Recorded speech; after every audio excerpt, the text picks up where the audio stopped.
Pues buenas tardes y bienvenidos a esta segunda conferencia del ciclo de la Vascongada ante los retos de la ciencia del siglo XXI, que comenzó el martes pasado con un tema apasionante y poco conocido de la ciencia, como es la materia y energía oscuras, que forman el 95% del universo y de los que no sabemos prácticamente nada. Hoy tenemos otro tema también apasionante y de mucha actualidad, que es el origen de la vida, del cual tampoco sabemos demasiado, que se lucubra mucho y ha avanzado respecto de Oparin, que empezó a hablar de esto allá hace 100 años casi, ¿no? Del 30 y algo, sí. En 1930 y algo. 24, antes. Sí. Buah, O sea, 100 años, 100 años, 100 años, eso. Y para este tema tenemos, por un lado, a Kepa Ruiz Mirazo, que presentará, pues se ha presentado por Félix Goñi, al que igual debía presentar yo, pero es absurdo porque Félix Goñi es mucho más conocido que yo. Y en todo caso, él podía presentarme a mí, pero bueno, voy a decir dos palabritas. Profesor emérito de la Universidad del País Vasco, ha sido director del Instituto de Biofísica, ha sido el investigador más citado del País Vasco en algunas series de estas que salen de vez en cuando. Y aparte de eso es un hombre polifacético porque le he visto dar charlas de fuegos artificiales, de líderes y algo de órganos barrocos también, creo que fue, no me acuerdo. Bueno, prácticamente de cualquier cosa. Sí, ya tengo una grabación de él cantando unos líderes también, pero bueno, creo que se me han perdido. En todo caso, como los protagonistas son ellos, pues lo mejor que podemos hacer es darles la palabra a ellos y yo ya me retiro y veo los toros desde la barrera. O sea que la mesa es vuestra cuando queráis. Muchas gracias. Estoy muy agradecido al presidente de la Sociedad Vascongada y al presidente de la Sociedad Bilbaína que me han permitido pronunciar estas palabras de presentación de mi amigo el profesor Ruiz Mirazo, al cual pues no sé, ya Manu me has metido en un lío, ya no sé si le conozco o si no le conozco, pero bueno, yo le voy a presentar de todas maneras. El profesor Ruiz Mirazo estudió físicas en la Facultad de Ciencias en Leioa y después de acabar su carrera, dando muestras ya de un cierto interés enciclopédico, por no decir volatilidad intelectual, pues decidió hacer un máster que se llamaba, creo, Ciencia, Tecnología y Sociedad, del cual yo, por mis pecados, pues era coordinador en aquel momento. Entonces, luego, después de Ciencia, Tecnología y Sociedad, un pequeño paso, tesis doctoral en filosofía, ya sobre temas de origen de la vida, con el profesor don Álvaro Moreno. Y luego, pues, ¿para qué vamos a seguir haciendo física ni filosofía? Pues no, nos vamos a hacer un postdoc en química, básicamente en la química del origen de la vida, y no a cualquier sitio, sino al prestigiosísima Escuela Técnica Superior de Zúrich, el ETH, que dicen los entendidos, con Pierluigi Luisi, un auténtico experto mundial, no experto, sabio, que es muy, muy distinto, sabio mundial en este tema. Y luego, pues, en un mal día de esos que todos tenemos, apareció por mi despacho en biofísica, un mal día para él, digo, claro. Y me dijo que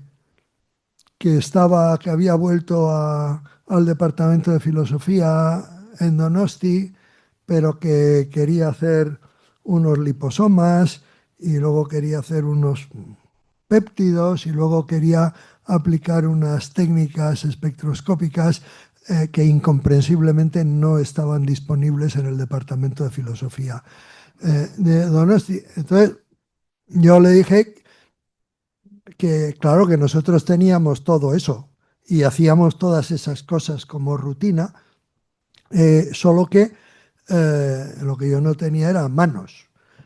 Entonces, bueno, él captó la indirecta y se puso a trabajar a tiempo parcial en biofísica, en el Instituto de Biofísica, y a tiempo parcial en filosofía, y así más o menos sigue con nuevos colaboradores, etcétera, etcétera. Esto de que esta carrera tan variada que ha tenido el profesor Ruiz Mirazo me recuerda las personas, sobre todo las personas jóvenes, que han oído algo de que la ciencia es interdisciplinar y entonces esto va a quedar así, no va a pasar adelante. Está sonrojando. Que la ciencia, pues sí, o sea, que no merece la pena estudiar química, sino pues más bien físico, químico, fisiología, no sé, unos líos de unas carreras que hay ahora que nadie sabe de qué se tratan. Bueno, pues no, hay que estudiar las de toda la vida. Historia, filosofía, física o incluso medicina. Pero uno es fundamentalmente lo que inicialmente ha estudiado.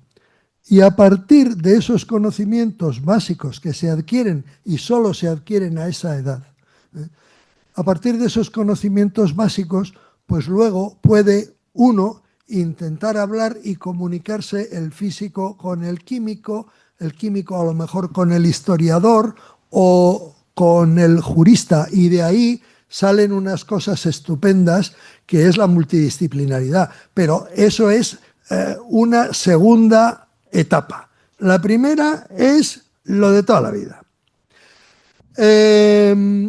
Y por eso el profesor Ruiz Mirazo es físico.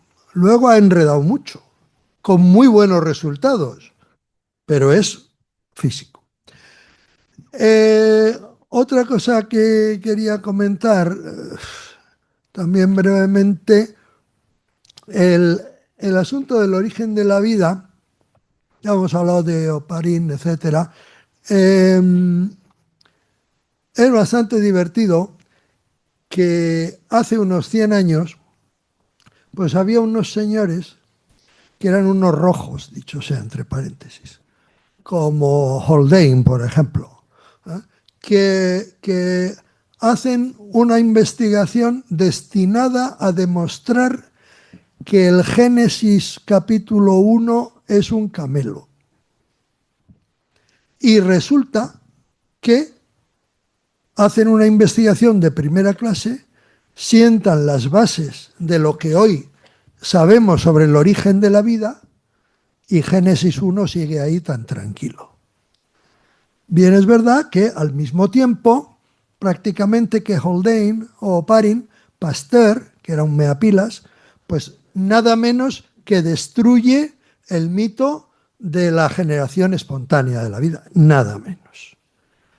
Supongo que si Haldane se hubiera enterado, pues aplaudiría con las orejas, no sé si se enteró. Es decir, que desde presupuestos, decir que uno va a hacer ciencia sin presupuestos ideológicos es pues una tontería. Lo que pasa es que con independencia de los presupuestos ideológicos se puede hacer buena ciencia o mala ciencia. Y eso depende de aplicar bien o mal el método científico. En nuestros días tenemos todavía personas optimistas que quieren demostrar que el creacionismo descrito en Génesis 1 pues es coherente con los principios de la ciencia, o etcétera, etcétera. Bueno, perdónalos porque no saben lo que hacen. Aquí vamos a lo que vamos. Aquí vamos a hablar de ciencia. Un científico va a hablar de ciencia. Un físico va a hablar del origen de la vida. Pues adelante. Muchas gracias.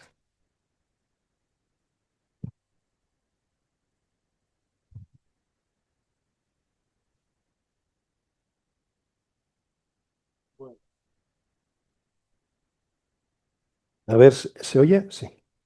Bueno, arratsaldeon guztioi, ongi etorriak, hitzaldia erderaz izango da, baina, bueno, bakarrik hitz batzuk esateko, benetan pozgarria dela, gela holan ikustea, eta eskerrik asko torteagatik guztioi. Es un verdadero placer. Además de agradecer, por supuesto, a la Sociedad Bilbaína el sitio, esta sede emblemática, y a la Vascongada, por supuesto, la organización de las jornadas. Un ciclo súper interesante que espero que venga. Yo vine la semana pasada y ya me encantó. Espero estar más o menos al nivel o bueno, a ver cómo va la cosa. Pero quiero aprovechar una ocasión, esta es una ocasión bastante especial, pues porque hay 3 personas en la sala que han sido fundamentales en el desarrollo de mi carrera. Bueno, ya lo hemos visto, ¿no? Como me ha presentado Félix. Félix es uno de ellos. Manu fue fundamental porque me presentó a Álvaro, que es mi mentor, que también está aquí. Entonces, estas cosas ellos ya lo saben, pero bueno, creo que es una ocasión bonita para hacer un agradecimiento público. Esto a veces no se da y la ciencia puede ser muy dura, la academia es dura y tener gente que te apoya y que te permite desarrollarte pues eso, como profesionalmente en el mundo académico, pues es un lujazo. Bien, entonces, a lo que vamos, porque me va a poner sentimental, si no, y va a ser, me voy a emocionar. Entonces, el tema de hoy es mi tema, vamos a decir, el tema del origen de la vida. Yo desde pequeñito me preguntaba, ¿no?, sobre qué es esto de la vida, y entonces, más o menos, he podido canalizar esta trayectoria un poco heterodoxa que describía Félix para dar respuesta a eso, ¿no?, que es la vida. Entonces, para entender lo que es la vida hay que entender su origen también, ¿vale? Entonces son dos preguntas que van muy unidas, como veremos a continuación. Pero lo vamos a hacer desde un punto de vista científico. Estoy mirando a mi pantalla, creo que tengo que mirar ahí mejor, y voy a coger el mando y vamos a empezar. Entonces, igual no sé si se pueden apagar las luces de aquel lado para que se vea un poco mejor. Puede que las transparencias están en oscuro, no sé si se puede en un momento dado apagar. Desde que somos humanos, desde que la humanidad nació, pues nos preguntamos, ¿no? Nos preguntamos sobre el mundo a nuestro alrededor y también sobre cómo estamos hechos, como digamos, el mundo que vemos fuera y nuestro mundo interno, ¿no? Y lo hacemos colectivamente, intersubjetivamente, en los pilares de la ciencia. Y hay personas que piensan que igual, bueno, pues vamos resolviendo estas cuestiones, pero hay muchas cuestiones que realmente no se resuelven del todo. El origen de la vida es una de ellas que es muy difícil de resolver. Entonces lo que se van generando es preguntas y preguntas y preguntas. Y la ciencia, aunque algunos la conciban como una actividad para responder preguntas y dejarlas bien respondidas, realmente es una máquina de hacer preguntas. Y se responden parcialmente algunas preguntas y eso da lugar a nuevas preguntas. Entonces, quería hacer este primer entrada en cuanto a que vamos a dejar el tema seguramente abierto, ¿vale? Pero yo no voy a hacer una especie de recorrido histórico sobre los hitos fundamentales en el campo del origen de la vida, que yo creo que eso lo podéis encontrar en algún sitio. Yo lo que voy a hacer es dedicarme a intentar comunicaros cómo ha cambiado el problema, de cómo se planteaba en el siglo XX a cómo se plantea ahora, y qué es lo que ha sido el núcleo de esa transformación, que ha sido una transformación conceptual. Entonces, lo que voy a proponer es una especie de reflexión y luego abrirla también a una discusión con vosotras, ¿no? Con vosotros. Entonces esto, han mencionado a Parin, y yo tengo la primera cita, es precisamente esto, es una cita que hace alusión a que el problema del origen y el problema de la definición o el entender la vida están íntimamente ligados, ¿vale? No se puede realmente resolver el problema del origen de la vida sin tener una concepción de lo que es la vida mínima, y por otro lado no se puede entender la vida sin entender cómo se originó. ¿De acuerdo? Esta es la cita que pongo aquí. Muchas de las transparencias van a ser en inglés, pero me van a servir a mí para seguir un hilo más que para otra cosa. Y luego habrá pues colorines y espero que nos sumerjan. Vamos a intentar sumergirnos. Aquí está el menú del día, menú de la tarde, la merienda de ciencia que os he traído. Uno de ellos va a ser una excursión con un vídeo, ahora lo vamos a ver dentro de un ratito.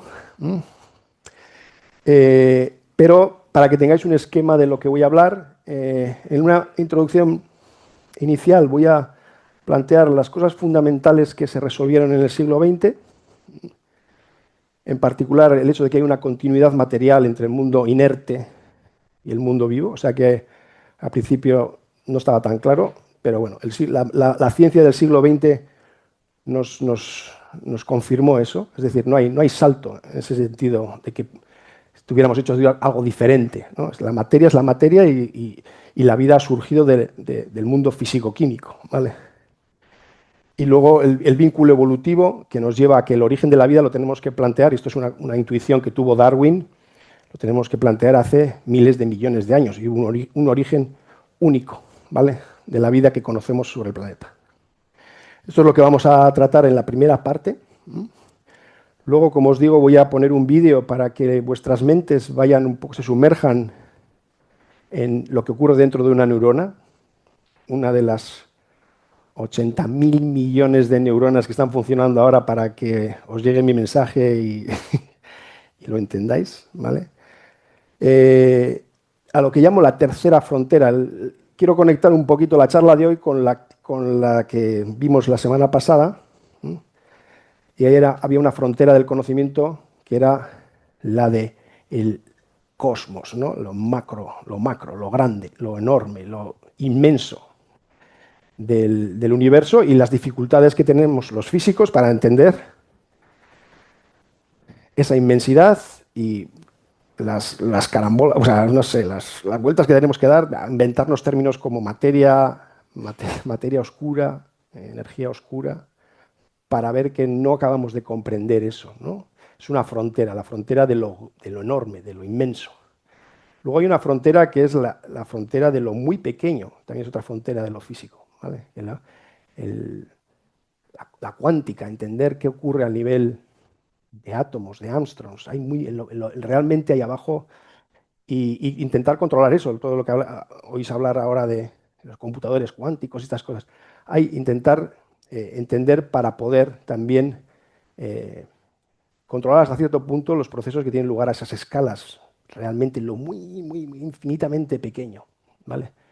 Y luego hay una tercera frontera, que es en la que me voy a enfocar yo, que es la frontera de la complejidad, de la hipercomplejidad que ocurre a un nivel mesoscópico, ¿vale? Que es nuestro, más o menos, no exactamente nuestro nivel, un poco más abajo, a nivel nano o a nivel de micras, ¿vale? Que no lo acabamos de ver, por eso hace falta, tenemos que hacer ese vídeo en el que vamos a sumergirnos en qué es lo que ocurre dentro de una célula, ¿vale? Pero está más cerca de nuestras dimensiones, ¿vale? Entonces, después de esa excursión, vamos a centrarnos en lo que es el núcleo del argumento. Es que ha cambiado la manera en la que entendemos la vida. Y eso acarrea un cambio en la manera en la que nos planteamos el origen de la vida, ¿vale? Y la clave es que la vida es más que esas moléculas que vamos a ver en el vídeo, ¿vale? ¿En qué sentido es más? Es lo que voy a intentar explicar, ¿vale? Que no es sencillo, pero es más porque es un juego de moléculas, es un juego dinámico de moléculas de distintos tipos, ¿vale?, que entran en una organización fuera del equilibrio y que a través de la cual los sistemas biológicos se construyen a sí mismos, construyen esos componentes, ¿vale? Y son, lo veremos dentro de un poco, son como autónomos en esa capacidad de autoconstrucción, ¿vale? Y luego, la vida, además de esa característica propia de los organismos, de cada individuo vivo, tiene una dimensión ecológica, de interacciones entre individuos y evolutiva, es decir, transgeneracional. Cada organismo es una especie de instanciación de la vida, pero que al final es efímera en lo que es un proceso mucho más largo, ¿vale? En el que tenemos generaciones y generaciones. Nosotros lo entendemos también a nivel humano, pero esto ocurre a nivel básico biológico, que es donde nos vamos a centrar, ¿vale? No me voy a centrar en la vida humana, voy a centrar en la vida en sentido más básico y fundamental, ¿vale? Y estas dimensiones colectivas ya se presentan desde el origen de la vida, ¿vale? Y eso voy a remarcarlo. Y entonces, en ese contexto, en ese cambio conceptual,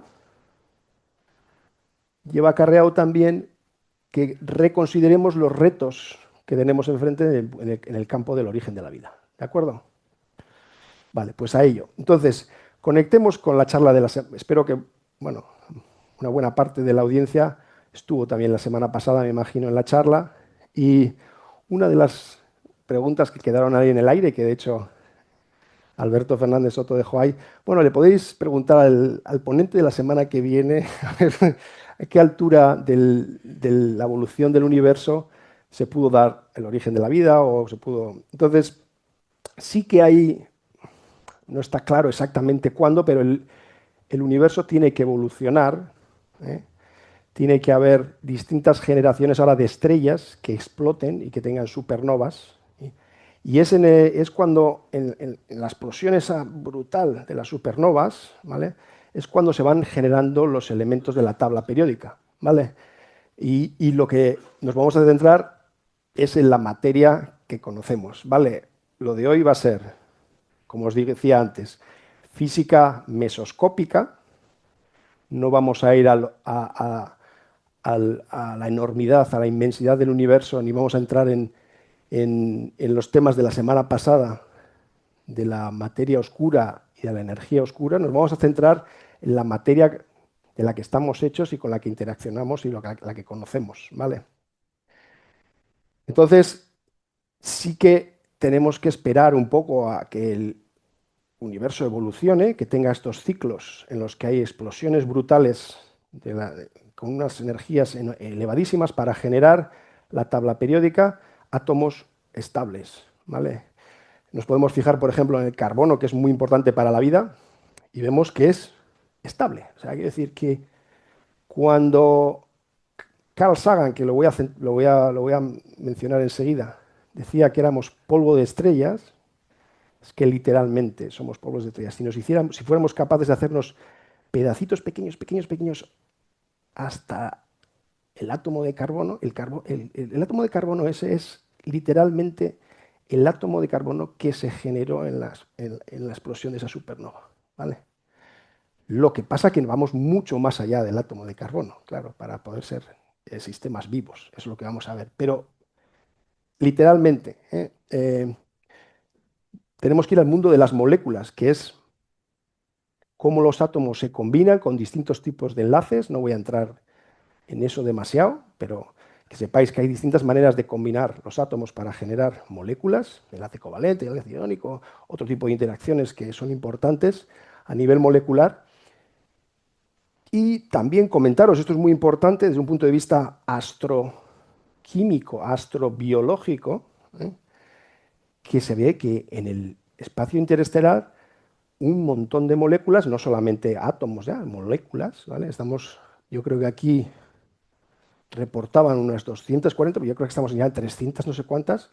El desarrollo de la radioastronomía nos ha dado un conocimiento sobre toda la química que hay en el espacio que es increíble, ¿vale? Hay muchísima más variedad, diversidad molecular de la que pensábamos. Y luego está la propia Tierra, claro, hay una especie o sea, tienes fuentes endógenas de materia orgánica e inorgánica propias de la Tierra y luego todo lo que vemos en el espacio interestelar. Entonces, se ve que los ladrillos básicos, la tabla periódica es universal, ¿vale? Y luego muchas moléculas las encontramos en el propio devenir del universo, ¿vale? O sea, ese es el comienzo material sobre el cual la vida va a trabajar. Pero claro, la vida es mucho más que eso, ¿vale? Entonces, planteamos que si el universo, nos decía Alberto la semana pasada, tenía unos 13.700 millones de años, ¿vale? Tuvo que pasar, aquí veis la radiación cósmica de la que hablaba él, ¿vale? Y ahí veis cómo tiene que pasar casi 2/3 no, de la vida, 2/3 del tiempo que ha transcurrido en el despliegue del universo, ¿vale? Para poder seguramente tener vida en este planeta o en otro entorno, ¿de acuerdo? Yo lo voy a plantear en términos generales, aunque me voy a enfocar en las moléculas y la vida tal como la conocemos sobre la Tierra, ¿vale? Pero en principio esto podría ocurrir en otro lugar, en otro entorno, con un solvente que no fuera el agua, difícil, pero bueno, la combinación de solvente agua con química del carbono es muy, muy, muy poderosa en el sentido de poder crear complejidad. Ya lo vemos, de hecho, aquí, que hay un montón de estos componentes moleculares que vemos en el espacio interestelar que ya son moléculas orgánicas, ¿vale? Entonces, haciendo un recorrido, vamos a decir, temporal, vemos que la ventana de tiempo que le proporcionamos al origen de la vida son de unos, digamos, 100 millones de años. Es muchísimo tiempo, ¿vale? La naturaleza tuvo mucho más tiempo que lo que tenemos nosotros investigadores para poder hacer experimentos en el laboratorio. Cientos de millones de años, ¿vale? Pero en términos geológicos es como bastante pronto. Es decir, el planeta Tierra, que era seguramente muy inestable inicialmente, como veis en estas imágenes un poco reconstruidas de cómo pudo ser la formación de la Tierra, una vez se hizo lo suficientemente estable y bajó la temperatura y el agua se hizo líquida y fue como un sitio en el que ya empezaron a hacerse estos juegos entre moléculas más complejos, ¿vale? Algo parecido puede ocurrir en otro planeta. El universo, lo vimos la semana pasada, es inmenso, pero inmenso en un sentido que no podemos comprender, ¿eh? Seguramente eso no vamos a saberlo nunca. Si hay, o sea, estadísticamente seguro que hay vida, pero las imposibilidades físicas que tenemos de movernos a otras zonas del universo hacen imposible realmente saber y también que llegue, o sea, es absolutamente... Bueno, si queréis podemos hablar de esto más adelante.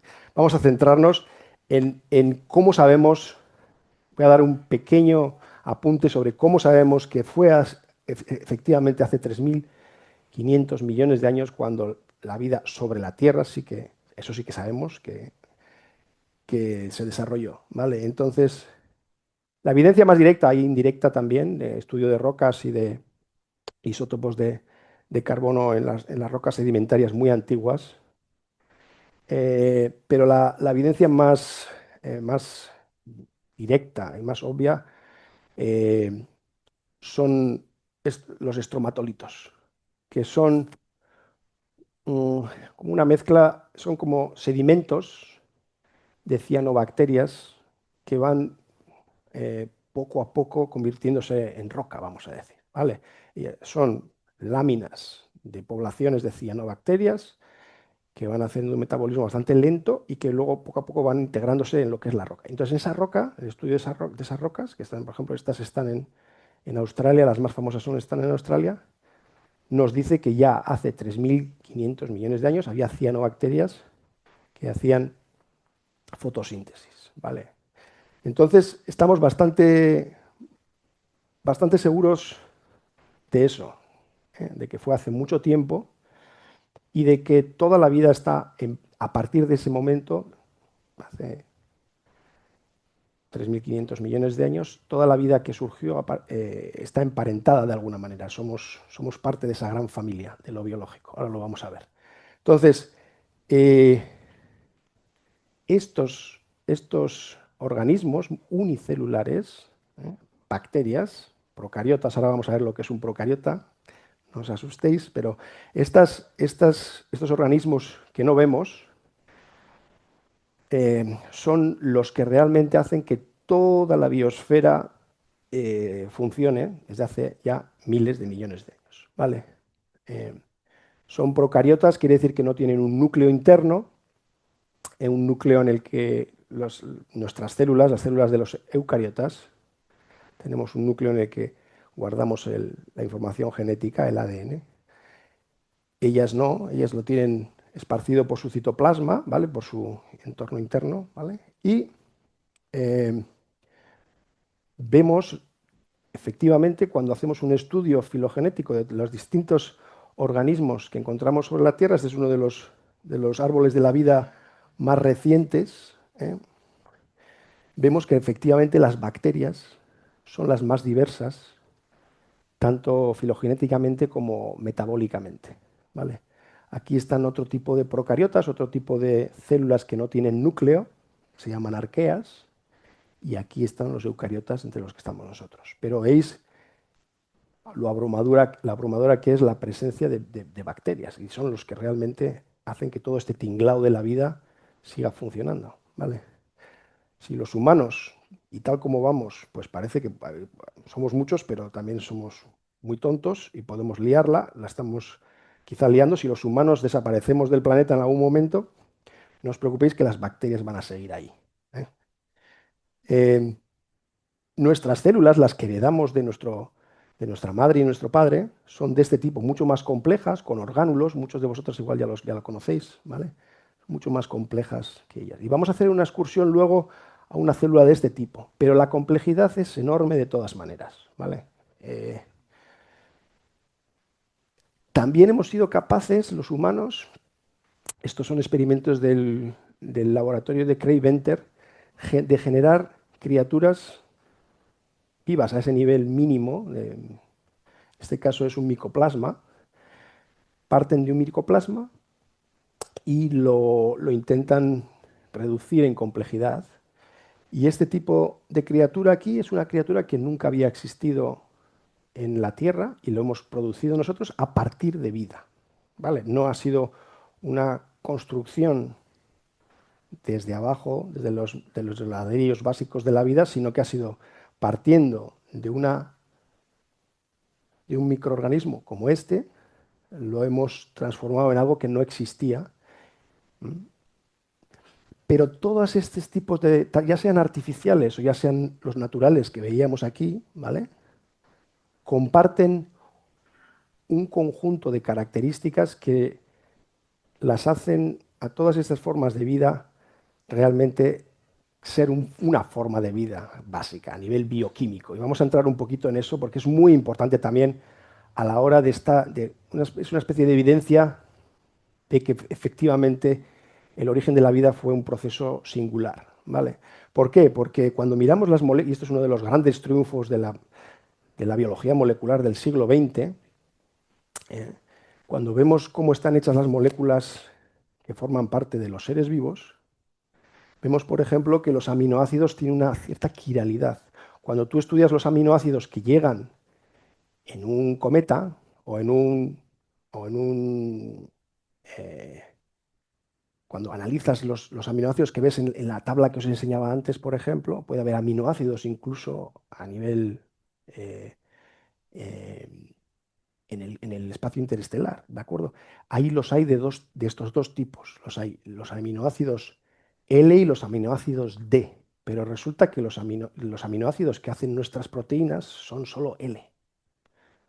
Y eso es una especie de firma de que la vida cuando empezó eligió esa quiralidad, esa forma. Y no se sabe no sabe muy bien por qué. La homoquiralidad que se da en los aminoácidos también se da en los glúcidos, es el del otro tipo, es D, ¿vale?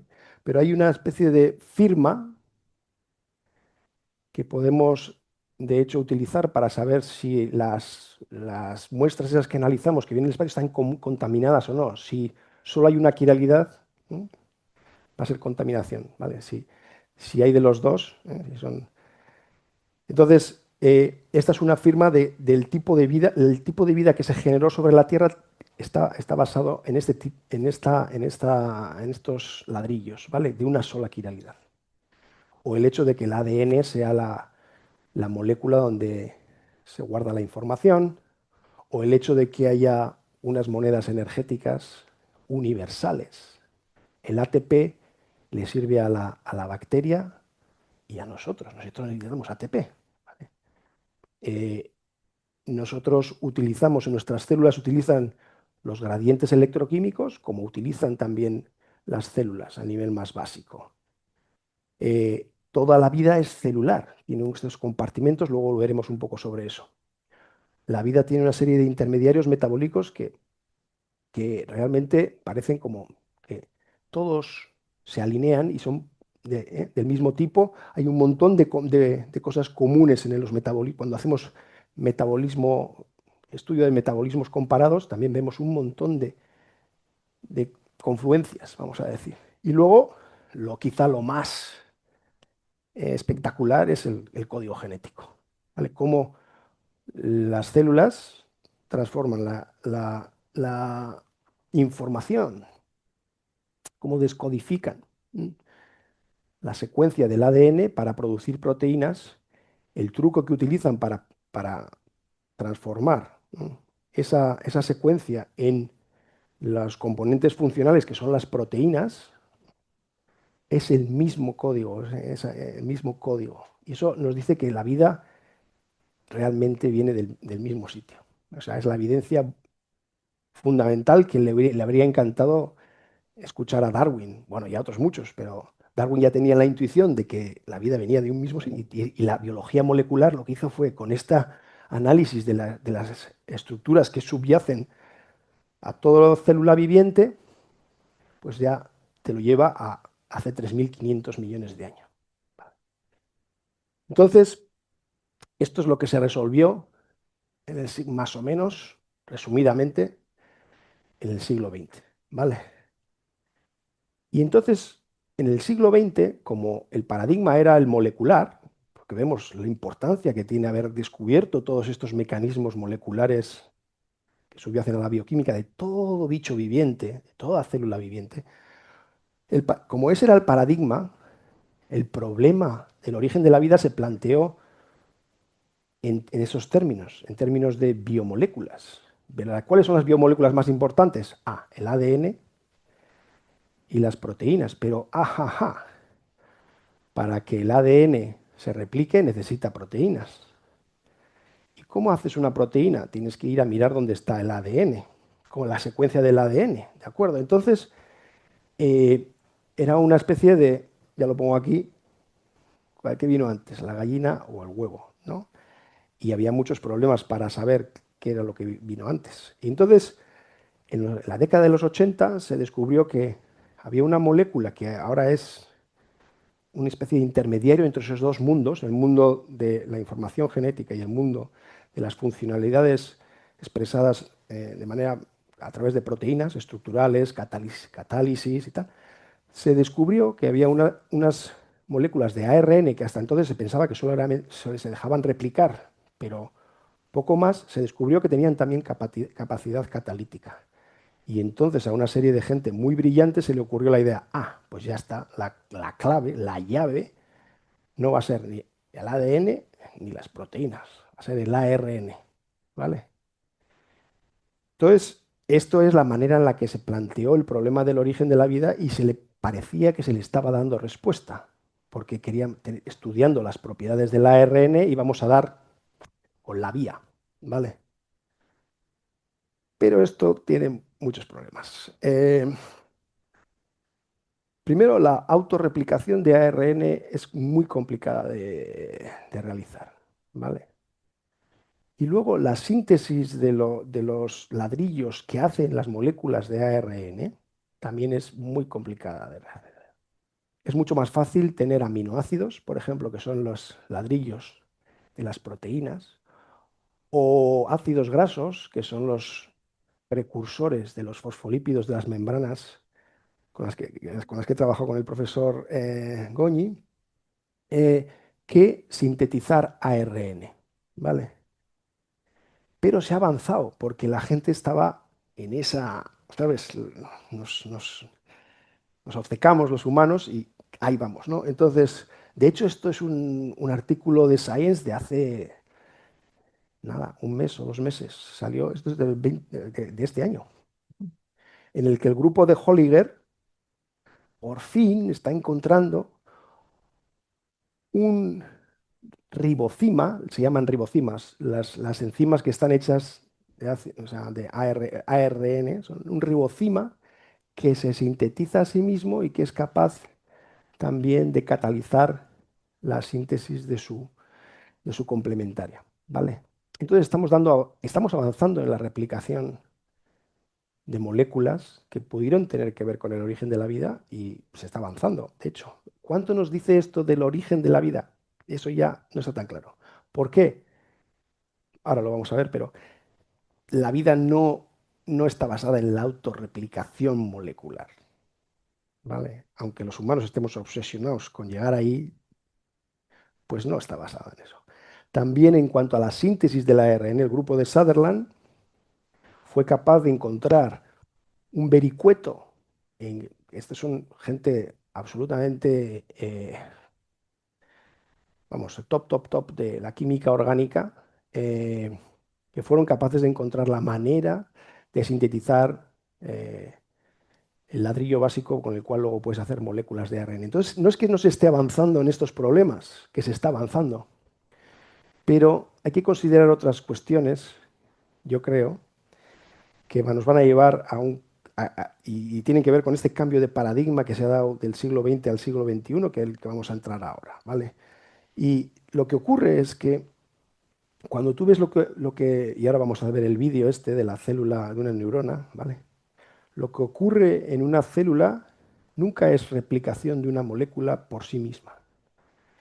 Es que ciertas moléculas se prestan a ser replicadas. ¿Por quién? Por proteínas que van ahí, ¿vale?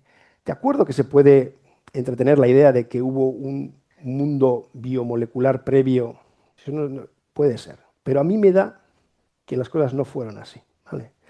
De hecho, en los experimentos en los que tienes, y se han hecho muchos experimentos también de evolución de ARN, o sea, de moléculas de ARN, los pones in vitro y puedes hacer que evolucionen, ¿vale?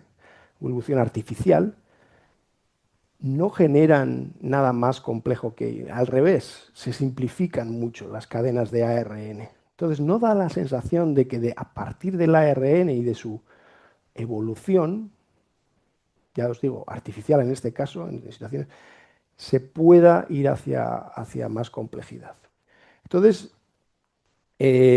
bueno, y si queréis, abundaremos sobre esto si queréis, porque si no me voy a alargar demasiado. Yo lo que planteo, aquí, esto es simplemente un par de artículos en los que se ve que probablemente el origen del ARN está vinculado con el origen de los péptidos, de aminoácidos y péptidos cortos y tal, y la propia estructura del ribosoma, que es donde se hace la traducción de la información genética, como os decía antes, donde opera el código genético a través del ribosoma. Se ve que el ribosoma es una mezcla de ARN y péptidos, ¿vale? Entonces hay bastante evidencia también que pone en tela de juicio esa asunción de que hubo un mundo ARN, ¿de acuerdo? Simplemente, si queréis, luego volvemos a ello. Yo creo que es que la pregunta estaba mal planteada por una, vamos a decir, influencia brutal de la biología molecular, que ya os digo, fue revolucionario. O sea, lo que nos dio no se puede, es muy importante, pero otra cosa es que nos condicione la manera de pensar, de decir la vida es ADN o la vida es una molécula, ¿vale? Cuando se descubrió, el secreto de la vida, lo sabemos, es el ADN. ¿No? Pues no, es mucho más complejo que eso, ¿eh? Y entonces, la misma gente que estaba trabajando sobre el origen del grupo de Sutherland, ese que os he mencionado hace un momento, empezó a ver que había química, la química del ácido cianhídrico, que daba no solamente los precursores y los ladrillos del ARN, sino también de aminoácidos, proteínas, ya veis aquí, como no, y de los lípidos, ¿vale? Entonces, se empezó a cambiar la manera de ver posibles químicas prebióticas antes de que surgiera ninguna célula, ¿vale? En el que esas químicas te daban ya un conjunto de moléculas diversas, precursoras de los biopolímeros, ¿de acuerdo? Eso fue muy importante demostrarlo. Y aquí ya veis que hay como un cambio de paradigma hacia lo que se llama la química de sistemas, que es el estudio de mezclas de moléculas diversas que fueron precursoras de las biomoléculas. Es decir, tú partes de la química y esta es una revisión del propio Sutherland, para que veáis que no soy yo el único loco que está diciendo estas cosas, sino que hay otra gente que también lo dice, y que básicamente es muy autocrítico, diciendo, yo esto lo único que estoy haciendo es, ¿os acordáis? Habréis visto en libros de texto, los experimentos de Miller, ¿vale? En los que se probaba también esa continuidad material, es decir, que tú podías poner en un setting experimental materia inorgánica, le dabas energía y generabas los aminoácidos. ¿Os acordáis de ese famoso experimento que fue como el comienzo de la era científica sobre el tema del origen de la vida? ¿De acuerdo? Primero fue Oparin y Haldane, como hemos comentado, pero luego experimentalmente fue clave el experimento del 53, de 1953 de Miller. ¿De acuerdo? Y lo que dice Sutherland es que básicamente seguimos haciendo Miller. No hemos avanzado nada. Lo único, los rendimientos de las reacciones, o sea, que las reacciones son mucho mejores, mucho más, las condiciones, somos, digamos, químicos orgánicos más profesionales, con más medios, y estamos haciendo Miller bien, ¿vale? Pero que hay que hacer sistemas en los que haya lo que llama él una innovación de sistema. Es decir, recordar lo que se decía al principio, que no es simplemente enfocarnos sobre una molécula, un tipo de molécula, sino es un juego de moléculas diversas. ¿De acuerdo? Y entonces, el nuevo paradigma que hemos, entre todos, porque Sutherland, otros grupos, nosotros, hemos intentado poner sobre la mesa para tener una vía de enfocar el problema del origen de la vida más fructífero, es el paradigma de los sistemas. Se llama química de sistemas. Ha ido aparejado con una revolución que ha habido también en biología, que se llama biología de sistemas, que básicamente es darse cuenta, una vez que se secuenció el genoma humano, justo fue en el cambio de siglo, además, no sé si os acordáis, se secuenció ya el genoma humano y dijimos, ¿ahora qué hacemos con esto? Pues ahora hay que interpretar. Entonces se vio que, bien, el ADN es muy importante, pero ¿qué hace el ADN en la célula?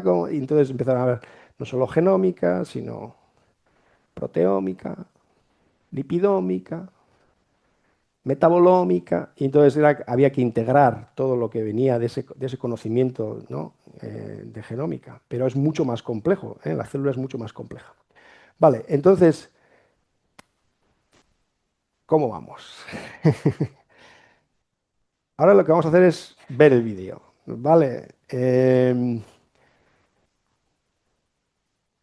Hay unos vídeos muy recomendables que vienen de Harvard, de una empresa que se llama BioVisions, ¿vale?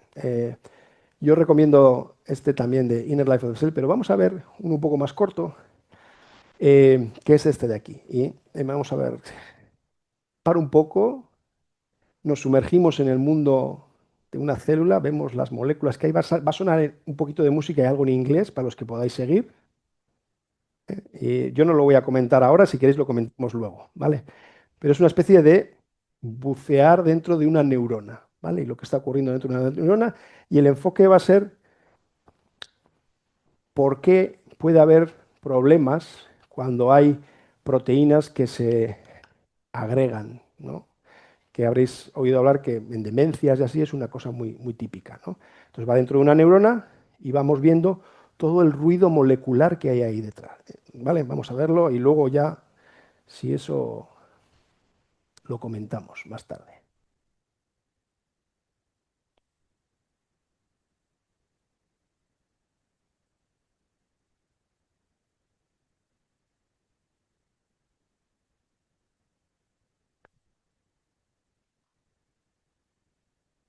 Aprovecho para...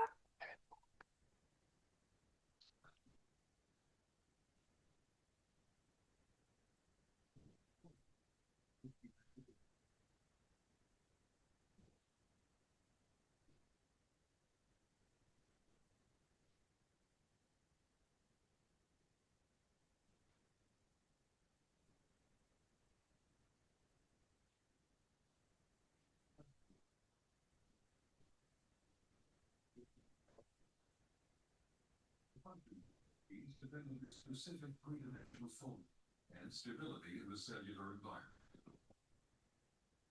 Proteins occupy about 40% of the cytoplasmic volume, creating a molecular crowding that increases the risk of protein aggregation between hydrophobic patches in unfolded regions of targeted degradation by proteasomes normally limits the consequences of protein aggregation. Not all proteins diffuse freely. Vesicles transport to their final destination secreted proteins, membrane proteins, and proteins targeted to intracellular organelles. For example, vesicles destined to late endosomes are formed at the surface of Golgi stacks. With the help of plantar molecules that assemble into a coat, promoting the curvature of the Golgi membrane. Shortly after their release, the vesicles shed the plethrin coat and adaptor proteins. Synaptic vesicles undertake a long journey along axons.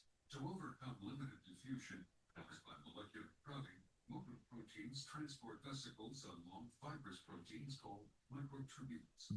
Eukinesin motors move each synaptic vesicle toward the plus end of microtubules.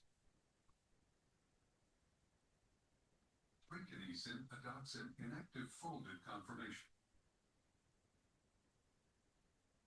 Upon binding with the vesicle, the kinesin stalk region unfolds, and the two kinesin heads are free to interact with the microtubule. The ATP-dependent switch between microtubule-bound and free states leads to the alternating swing of the heads that characterizes the hand-over-hand walk kinesin. Conformational changes and electrostatic steering promote unidirectional movements of vesicles. At any given time, one kinesin head is attached to a microtubule, thus favoring long-range, uninterrupted vesicle transport.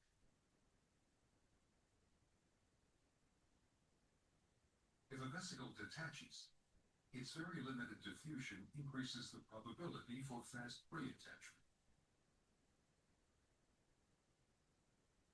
In the crowded environment of the cell, mutations altering protein folding increase the risk of aggregate accumulations, which play a key role in the pathogenesis of many neurodegenerative diseases.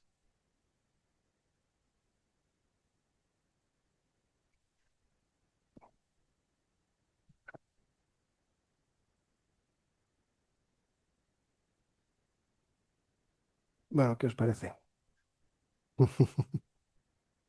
Eh, Impresionante, ¿no? Es una reconstrucción, obviamente, pero es una muy buena reconstrucción, ¿vale? Podéis fijaros y si no, a los catedráticos podéis preguntar. Entonces, vuelvo a mi presentación y no sé cómo ando de tiempo, Félix. Un sí es no es que todavía tenía unas cuantas cosas que contar, pero bueno, igual voy un poco más rápido y dejo un poco de sitio. Yo lo que quiero es tener intercambio con vosotros, ¿no? Entonces voy a ir un pelín más rápido, pero bueno, vais viendo un poco por dónde va la idea. La célula es un sistema muy complejo que de hecho, por ejemplo, aquí veis que ya el agua que hay dentro, sabéis que somos 70% agua, pero el agua no está como la que acabo de beber, en una célula, no está así. Hay unas zonas en las que está más así, que es aquí la solución acuosa, donde ocurre el metabolismo, pero luego hay unas zonas en las que es más como un gel, ¿vale? Hay mucha heterogeneidad dentro de lo que es una célula y estamos hablando de un microorganismo, ¿de acuerdo? Y luego Eh, ya os digo, está la membrana, los componentes. Todos estos componentes funcionales son fruto del metabolismo. Esto sí que no lo encuentras en un asteroide. Eso sí que no lo ves. O sea, cuando vemos la composición molecular que nos viene de la que se genera del planeta o la que nos viene del espacio interestelar, no se ve nunca una cosa, un monstruo como estos. ¿De acuerdo? Esto requiere un esfuerzo muy grande. Va un poco en contra de la termodinámica. ¿De acuerdo? Entonces, no es que vaya en contra exactamente, pero son sistemas alejados del equilibrio que tienen que estar continuamente recabando recursos. Por eso la membrana es tan importante, porque tiene que estar, no solamente es una cosa como protectora del sistema, sino que es la que te acopla con el sistema. ¿De acuerdo? Las células necesitan construir su propio borde, porque si no, no serían capaces de captar los recursos con los cuales construyen eso, energéticos y materiales. ¿De acuerdo? Entonces, eh, esto es, por ejemplo, lo que no se ve en el vídeo todavía. En el vídeo solo hemos visto las macromoléculas. Detrás de esas macromoléculas hay todos estos procesos de transformación química y ahí te tienes que ir ya a los Armstrong, ¿vale? Porque son metabolitos que no son macromoléculas, pero es lo que soporta. Todo lo que soporta lo que hemos visto en el vídeo es esto, ¿de acuerdo? Un subconjunto de eso, pero muy complejo, ¿de acuerdo? No vamos a entrar mucho en detalles, pero la idea fundamental es que estos procesos de síntesis se organizan, ¿vale? Esta idea de organización, de juego entre moléculas de diversa condición, de diversas propiedades, ¿vale?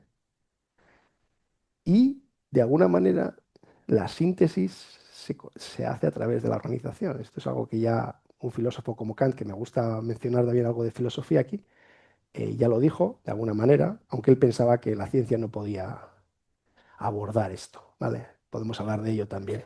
Entonces, la clave es cambiar, como pongo aquí, y no decir, o sea, no es que las moléculas no sean importantes, sin ese conocimiento de las moléculas de la vida no podríamos entender nada. Pero es que la vida es mucho más que sus moléculas, ¿vale? Y tiene que ver con esa dinámica organizativa fuera del equilibrio, que es el metabolismo, ¿vale? Y luego con esa dimensión colectiva que vamos a hablar, pero muy rápidamente, luego si queréis igual en las preguntas, y no os voy a cansar mucho, no lo sé. Entonces, muy rápidamente, esta es la idea de metabolismo, de que los sistemas biológicos, para distinguirlos de los sistemas inertes, son los que construyen sus propios componentes, en la organización metabólica, y luego tiene unas capacidades evolutivas muy diferentes a lo que es el cambio de los sistemas inertes en el tiempo. ¿Vale? Evolución tú podrías pensar cómo es el cambio en el tiempo, pero es que los sistemas biológicos cambian en el tiempo de una manera muy sofisticada, porque tienen una organización y unos componentes muy sofisticados que no tienen nada que ver con la evolución temporal de las estrellas, por ejemplo, o del universo, ¿vale? De los componentes, de los planetas, de nada que ¿entiendes? Es muy diferente, ¿vale? Entonces, tenemos que concebir la vida también de una manera más sistémica, ¿vale? Y nosotros, en su día, esto es fruto de la tesis doctoral que hice con el profesor Álvaro Moreno, propusimos una definición de vida mínima universal que estaba basada sobre esta idea de autonomía, de ser capaz de construir tus propios componentes, los componentes que dictan cómo te vas a comportar, ¿vale? Esa capacidad para autoconstrucción. Y luego el potencial de evolución abierta que llamamos, que es una especie de la capacidad de evolución que ya Darwin apuntó hacia ahí, ¿vale? Nosotros la concebimos de una manera un poco más, quizá, digamos, actualizada, pero entonces, si la vida es una propiedad del sistema, el problema del origen de la vida no se puede plantear como el atajo hacia un tipo de molécula, como el ARN. Hay que plantearlo diferente, ¿de acuerdo? Y entonces es cuando eh, planteamos hace unos años ya este enfoque que se llama Prebiotic Systems Chemistry, la química de sistemas prebióticos, ¿vale? No me voy a alargar, pero bueno, la vida es muy compleja y la clave es simplificar tanto como sea necesario, porque hay que simplificar, si no, no podemos. Si es tan compleja, ¿cómo vamos a dar el salto directo? Hay que simplificar. El origen de la vida es un ejercicio de simplificación, pero con mucho más cuidado de lo que se hacía antes. ¿De acuerdo? Entonces hay que simplificar bien informados, ¿vale?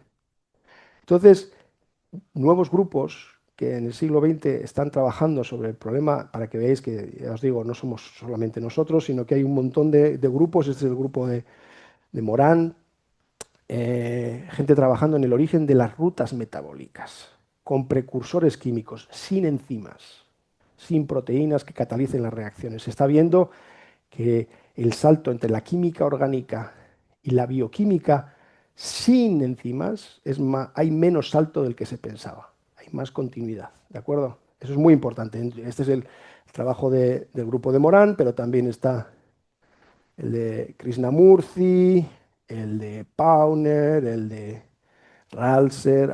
Esto es química, química prebiótica adaptada al origen del metabolismo, ¿de acuerdo? Y, y luego nosotros, como ya os he dicho antes, damos mucho énfasis al tema de la membrana, del compartimento, ¿de acuerdo? Entonces, esto es un enfoque estrictamente químico y nosotros decimos, espera un momento, que la física también tiene algo que decir aquí. No es un problema solamente químico, es un problema también de compartimentalización y de conexión entre procesos de reacciones químicas, como pueden ser los pathways metabólicos, las rutas metabólicas, pero también acopladas con procesos transmembrana. ¿De acuerdo? El metabolismo es lo que se dice, es un metabolismo vectorial en el que se conjugan estas dos cosas. Entonces, la organización espacial del sistema se tiene que conjugar con vamos a decir, la temporalidad de los procesos, la catálisis, la química, ¿vale? Y esto es muy importante que ocurra. Y por eso es seguramente irreducible y por eso hay que tener cuidado cuando simplificamos, porque si quitamos muchas cosas, nos vamos a quedar sin la ventana de oportunidad. Pero ¿cuántas quitamos y cuántas se quedan? Ahí está el tema ahora mismo, ¿no? El tema está en cuánto tenemos que mantener y cuánto podemos quitar, ¿vale? De complejidad. Entonces, bueno, sin más, voy a ir cerrando, ¿eh? Porque yo creo que lo que he dicho ya es bastante, igual os estoy cansando, para que veáis que cosas muy sencillas como ácidos grasos, esto es trabajo que hice también con el profesor Goñi hace unos años, se autoorganizan, se autoensamblan en compartimentos que ya parecen células. Esto no es una célula, esto es una vesícula, ¿vale? Pero esos componentes que pueden venir del espacio interestelar, si los pones en agua, pueden generar este tipo de estructuras supramoleculares, de las que el profesor Pierluigi Luisi, que también fue uno de mis mentores, pues era un experto. Murió hace poquito. Sí.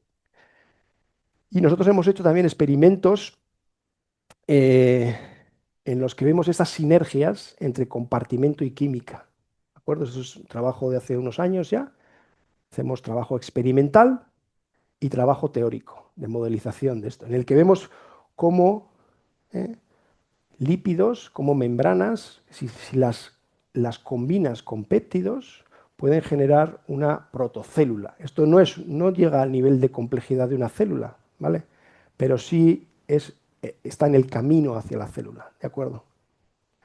De nuevo, otra gente también trabajando en ello. Entonces, en el siglo XXI se está imponiendo este nuevo paradigma, ¿de acuerdo? Y para acabar ya, para no dejaros con la lengua fuera o con las neuronas ya sacando humo, el último tour de force, que es, hasta ahora hemos estado hablando de la organización del juego entre moléculas, ¿de acuerdo? Pero la complejidad de un ser vivo mínimo, que podría ser una bacteria, es tan grande que no se puede concebir como que una célula va a otra célula, va a otra célula, va a otra célula, ¡pam! Y ya tenemos la célula viva. De hecho, Luca, The Last Universal Common Ancestor, habréis oído hablar igual de ello, no se puede concebir como, el origen de la vida no se puede concebir como una célula que dio lugar a todas las células que hay sobre el planeta. No, es ya una población.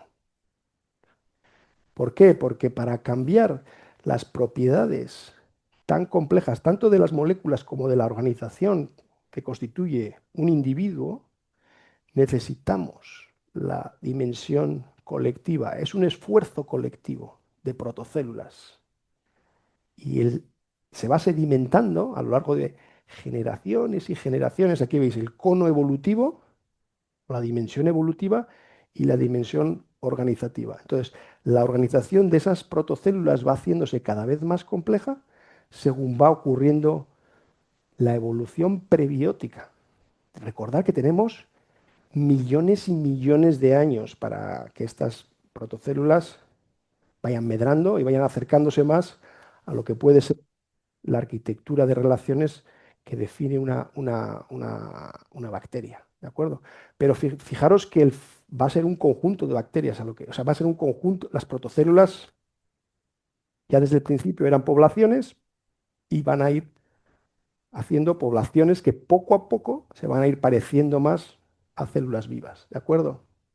Entonces ahí, a lo largo del proceso de origen de la vida, va a haber distintos cuellos de botella y solamente con transformaciones en la organización individual que vienen de muchos ensayos y errores a nivel poblacional, es decir, la población de protocélulas va a ensayar cosas y aquello que funciona se va a ir sedimentando, ¿de acuerdo? Entonces, es a través de ese proceso en el que, ya os digo, es un esfuerzo colectivo, ¿eh? Y en el que también se establecen relaciones de sinergias ecológicas, también competición, también hay selección natural, también hay yo te destrozo a ti, o sea, también hay guerra, selección natural, hay competencia por recursos, pero también hay sinergias, hay simbiosis, hay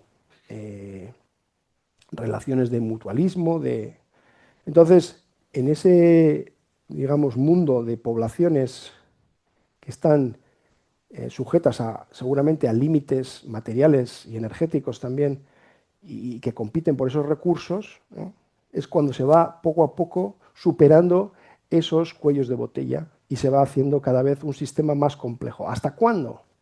Pues nosotros pensamos que esa transición final hacia la población esa que llamamos LUCA tuvo lugar cuando se generó el código genético.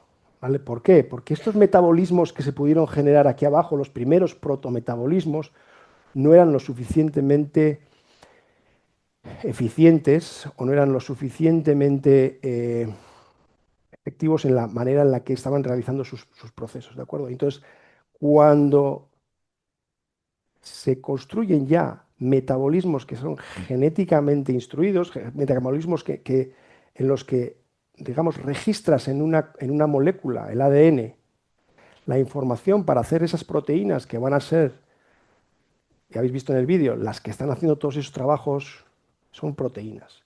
Pero para construir proteínas necesitas saber cómo se hace. Entonces, ¿cómo se va haciendo eso? Pues en la población se van haciendo también mecanismos de registro de la complejidad para que el sistema sepa cómo actuar dependiendo de las condiciones, y eso es la genética. La genética al final es una manera de registrar un conocimiento, entre comillas, que se va acumulando a través de generaciones y generaciones y generaciones y generaciones de protocélulas que cada vez se van pareciendo más a células. ¿Y cuándo son células ya? Con todo lo que hace falta para la definición de vida, que recordar es autonomía y evolución abierta, pues cuando se acaba de cerrar el tema del código genético, ya tenemos genes, ¿vale? Y a partir de ahí ya empieza la vida, y a partir de ahí yo creo que ya podemos cerrar, ¿no? El capítulo de origen y abrir el de preguntas, para que veáis simplemente unas últimas slides, para que veáis que estamos trabajando en ello, que lo planteamos así actualmente, como modelos de simulación en los que tenemos protocélulas en quemostatos, ¿vale? Y aquí tenemos relaciones ecológicas, tenemos un metabolismo mínimo, tenemos evolución, filogenias. Bueno, Y acabo con la cita a otro de mis referencias fundamentales en el campo, que es Harold Morovitz, que decía que la vida, en el sentido de un fenómeno sostenible a largo plazo, ¿no?, es una propiedad de un sistema ecológico, y yo añado, en evolución, más que una propiedad de un organismo individual o de una especie individual. Entonces, con eso ya cierro. Agradezco aparte de agradecer a mis mentores, tengo que agradecer a la motivación que recibo de las generaciones que vienen detrás y que me hacen ir a trabajar cada día. Pues nada, con eso ya me abro a preguntas, los que queráis hacer preguntas.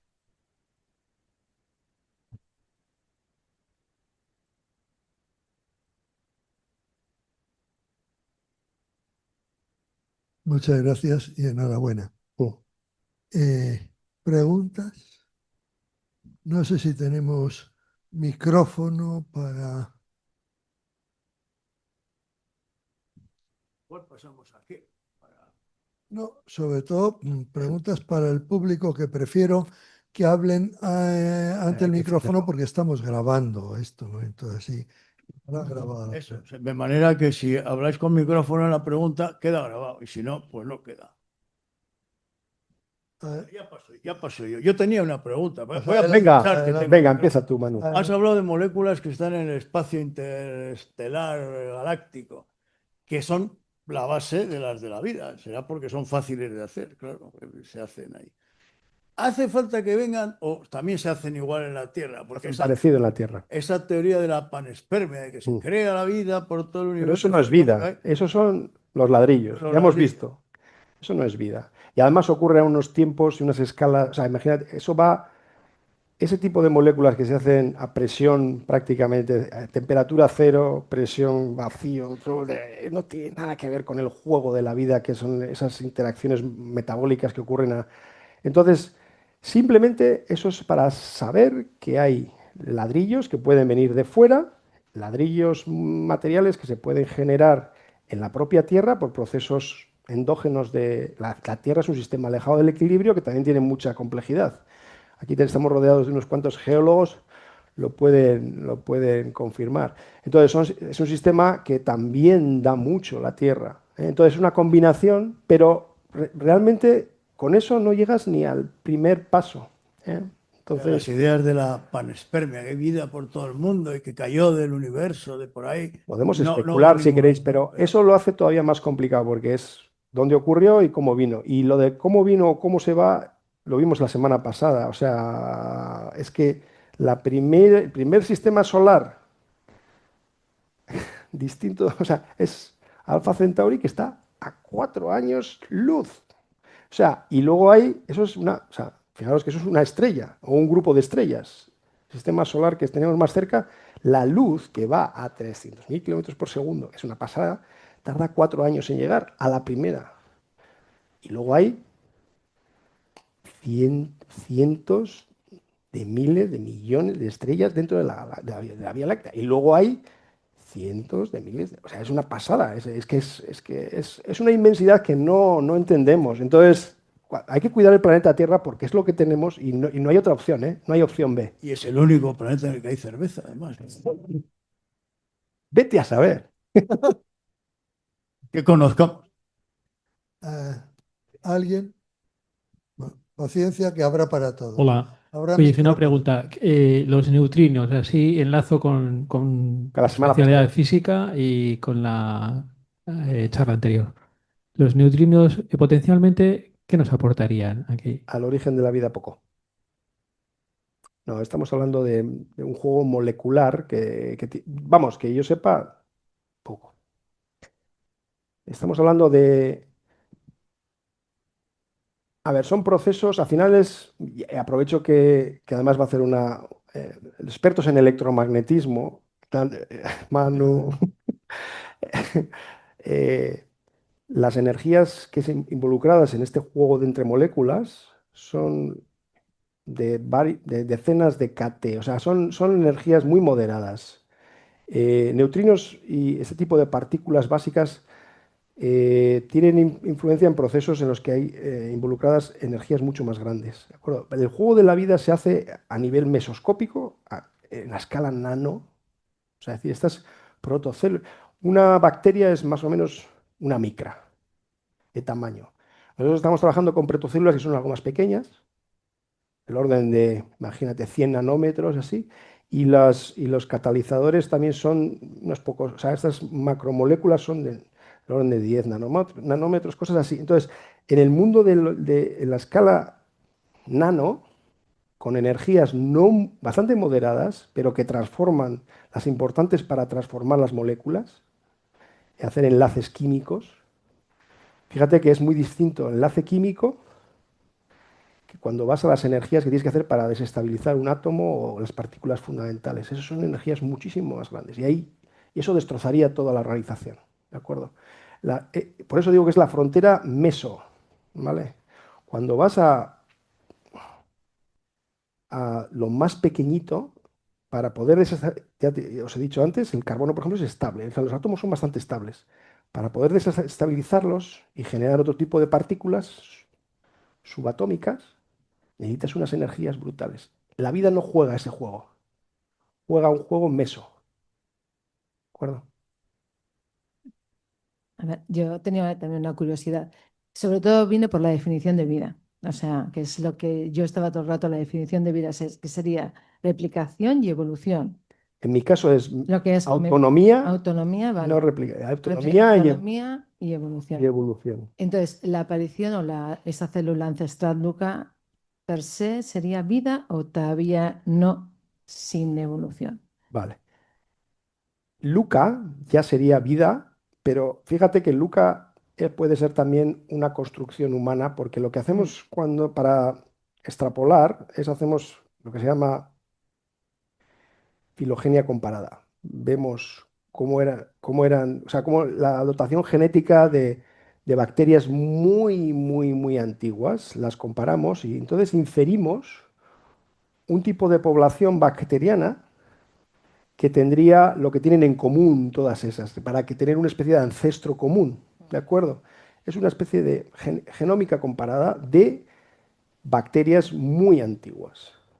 Pero fíjate que esa manera de enfocar está muy limitada y aparte te puede llevar a un sitio en el que no existió nunca, porque estás proyectando de lo que conoces y no sabes exactamente si tu metodología te está llevando a un sitio real o no.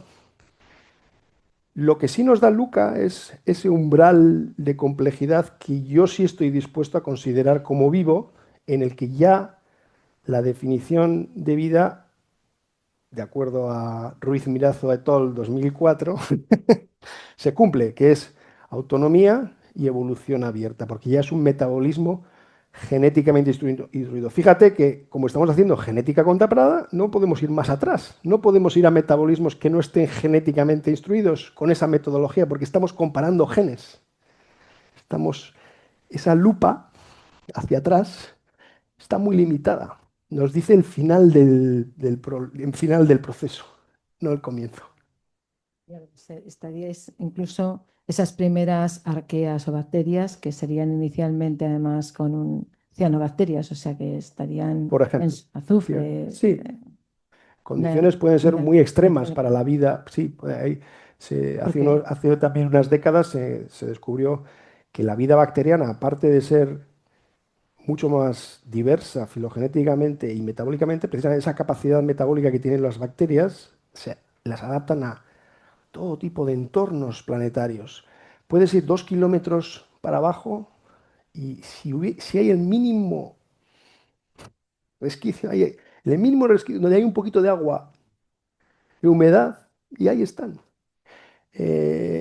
O en zonas de una salinidad increíble, o en zonas de en un pH de acidez brutal, o en zonas de temperaturas rayando los 100 o más de 100, porque depende de la presión también, ya sabes. O sea, zonas que realmente dirías, al principio no pensábamos que la vida podía sobrevivir en esos entornos tan radicales, pero que sí, todo lo que ofrece la Tierra está colonizado. sí, o sea que la aparición de estas bacterias son muy anteriores a que hubiese aire, oxígeno en el ambiente, digamos, A ¿no? ver, O sea, son los la que crean. oxigenación vino después, eso está muy Pues, comprobado. Hay algunas pero cosas que no se eso es. sabemos, no, hay algunas cosas que no sabemos, es decir, en qué condiciones medraron estos organismos primigenios.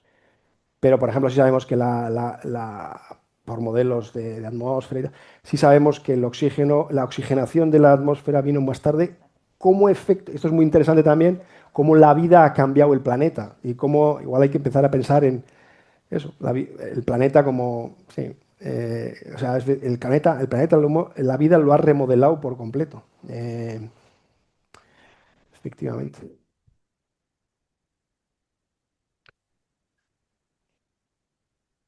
Bueno, primera observación. Hay 1, 2, 3 palabras pedidas y 4, y creo que con eso vamos a Lo que tú digas, tú eres el... terminar, porque si no me y echan si la no- bronca si llego tarde a casa. Bueno, ese argumento ya es definitivo. Muchísimas gracias por la exposición de un tema absolutamente fascinante y creo que has dado en el clavo, digamos, al hablar de la evolución de la investigación y del contenido mismo de la investigación.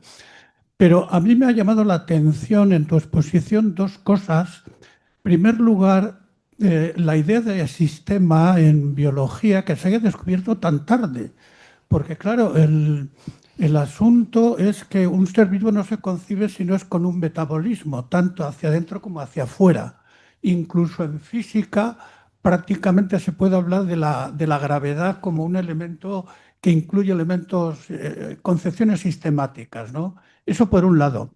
Y luego por otro lado, comparando con la lingüística, veo que el proceso que has señalado de historia ha sido exactamente igual, es decir, descubrir los elementos mínimos, el código genético, para llegar después al sistema. Pero esto, claro, los lingüistas lo sabían desde 1916 más o menos. Es una observación que me ha llamado poderosamente la atención porque porque la física ha sido una ciencia, creo, determinante absolutamente en este siglo, ¿no? Muchísimas gracias por los dos comentarios muy, muy apropiados además. Efectivamente, no he hecho un repaso histórico, como he dicho al principio, de las ideas básicas. He descrito una situación como la de la segunda parte del siglo XX en la que estábamos tan entusiasmados con haber descubierto las bases moleculares que nos borró un poco cosas que ya sabíamos, efectivamente. Es decir, la teoría celular viene de la época también en la que Darwin empezó con sus teorías de la evolución, pero otra. Entonces, Schwann, Schleiden, Virchow fueron los padres de la teoría celular, que decía que toda la vida estaba basada en células. Y efectivamente, ahí tenemos el comienzo de algo que podríamos llamar sistémico, ¿vale? Pero y al principio del siglo XX también hubo gente que habló de... Y siempre ha habido, fuera del mainstream, vamos a decir, siempre ha habido gente reivindicando ese enfoque más sistémico. No es que no estuviera ahí.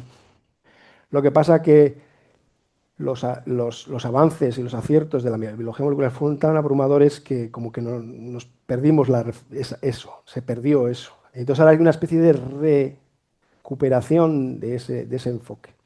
Y las comparaciones con el desarrollo de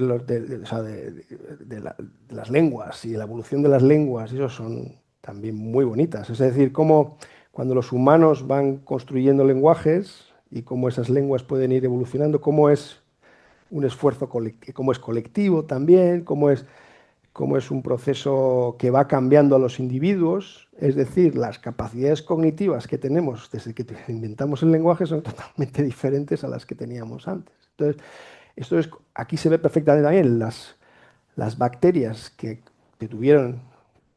fueron capaces de evolucionar y generar en ese esfuerzo colectivo organizaciones más eficientes y más pues son las que al final quedaron, ¿no? Entonces, pues las comparaciones ahí son brutales, efectivamente, entre lo colectivo, lo individual, las dimensiones. Muchas gracias. Sí, quería decir una cosa muy, muy, muy breve, nada más para saber si actualmente se toman en consideración si es autóctona la vida aquí en la Tierra o se considera también intrusiones que haya podido haber ya bastante elaboradas de fuera, incluso De fuera de otros. de fuera del sistema planetario.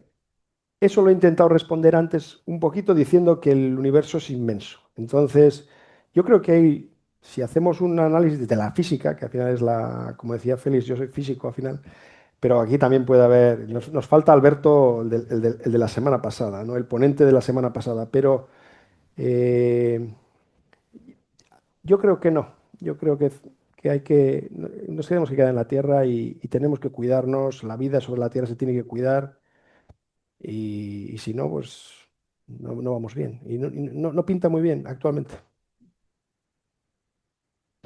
Por lo menos para los humanos. Ya te digo que las bacterias las bacterias, aunque haya una guerra nuclear, aunque haga un cataclismo, las bacterias van a seguir ahí.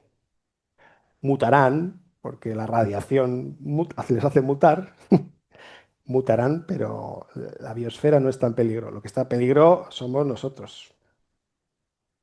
Desde mi ignorancia científica, te felicito la exquisitez hasta la belleza que ha habido en el expresado. Pero aquí, como en otras circunstancias similares de otros días, siempre me hago la pregunta, bueno, aquí estamos hablando, voy a decir de cosas, que no sé lo que son ninguna de todas estas cosas. Procesos. Pretendo entenderlas Procesos, sí. porque no me hacen falta para la pregunta. Vale. Pero hablamos de todo eso y algunas veces se citan algunos sabios como autores de todo eso. Y se oye hablar de movimientos, si podemos hablar, de evolución. No oigo nunca cómo sale todo esto, de dónde nace, cuando desde las ciencias de la religión tenemos una palabra que se llama Dios, que jamás le oigo pronunciar. O sea, no pinta nada en todo esto. Yo creo que todo esto lo ha hecho él de una otra manera, a partir del cerebro tuyo y otras cosas similares. Pero nunca se menciona. Bueno, ¿Qué es que nosotros... cosa o qué tipo Sí. de miedo hay para hablar? No hay miedo, no hay miedo. No es una cuestión de miedo, es una cuestión de... A ver, los humanos intentamos comprender el mundo y estamos limitados en esa comprensión. O sea, es eso a lo que vas, hay una limitación. Frente a lo desconocido, tú puedes querer cerrar y construir una idea de Dios o de una entidad trascendente y eso de alguna manera te cierra las preguntas, ¿no? Porque dices, bueno, pues esa entidad es la respuesta. Yo, sinceramente, o sea, ¿por qué me dedico al origen de la vida? Porque tenía un desasosiego existencial brutal desde pequeño, ¿vale? Entonces, ¿por qué? Y además la ciencia nos lo pone muy crudo, porque de alguna manera cada uno de nosotros somos organismos efímeros en un proceso mucho más largo. Y entonces nos damos cuenta de esto, somos conscientes de nuestras limitaciones y de nuestro tiempo tan limitado en un contexto de transformaciones que tienen lugar a tiempo mucho más largo. Y entonces, pero al mismo tiempo somos todo lo que cada uno tenemos. Es decir, entonces ahí se genera una tensión muy fuerte. Entonces ¿qué quieres que te diga? Pues si te vas a casa más tranquilo, pensando en esa entidad que te da las respuestas, me parece perfecto. Yo siguiendo, digamos, ahora voy a tirar de mi lado filosófico. ¿Habéis oído hablar de la epoge? La epoge es cuando realmente suspendes el juicio. Sobre las cosas que desconocemos, hay otra estrategia que es suspender el juicio. Y eso te lleva a la ataraxia. No, suspender el juicio sobre lo que desconoces. No es lo pensar. Yo fíjate lo que he pensado para poder daros esta charla durante mi vida. Una barbaridad. Para poder soltaros esta charla hoy, no sabes lo que he pensado. Pero ante las cosas que desconozco, practico la epoge, que es la suspensión del juicio, que me lleva, según los epicúreos, por ejemplo, a la ataraxia, que es una sensación o que quiero que me lleve. Luego tengo que gestionarlo también, no es tan fácil, pero la serenidad, los filósofos la buscaban así, con la epoge. Algunos filósofos. Hay distintas estrategias para irse a casa tranquilo y sereno. Pero ya os digo, el mundo no está para irse a casa tranquilo. Sí, yo, además de agradecerle profundamente que nos haya puesto en contexto y que lo haya entronizado con la conferencia del martes anterior, eso me ha suscitado una especie de obsesión que yo tengo con la idea del tiempo. Ah, entonces yo necesito, seguramente porque soy muy torpe intelectualmente, necesito ordenar las cosas con un cierto orden temporal para poder entenderlas. Y aunque yo vengo del terreno de la biología, me gustaría poder entender cómo es posible la organización de algo tan terriblemente complejo como el DNA o el RNA o los genes y voy bajando. ah, Evidentemente es imposible sin el código genético, porque el código genético explica la forma de la agrupación. ¿Qué es primero de todo eso? ¿Qué fue primero de todo eso en la evolución de las situaciones que dan lugar a la autonomía y a la evolución? En nuestro esquema de transiciones fundamentales en el origen de la vida, primero viene la autonomía. ¿De acuerdo? No se puede entender el desarrollo de un mecanismo tan complejo como el que está sugiriendo, que es el de la traducción, el de los ribosomas. Fijaros el pedazo, bueno, es que el ribosoma es una cosa, estaba en esta diapositiva que os quería poner aquí, es una mezcla de ARN y péptidos, ¿vale? ¿Dónde estaba? Aquí. Eh, entonces, si no tienes una manera de organizar ya preliminarmente una serie de componentes moleculares y de recabar recursos, no se puede construir esto.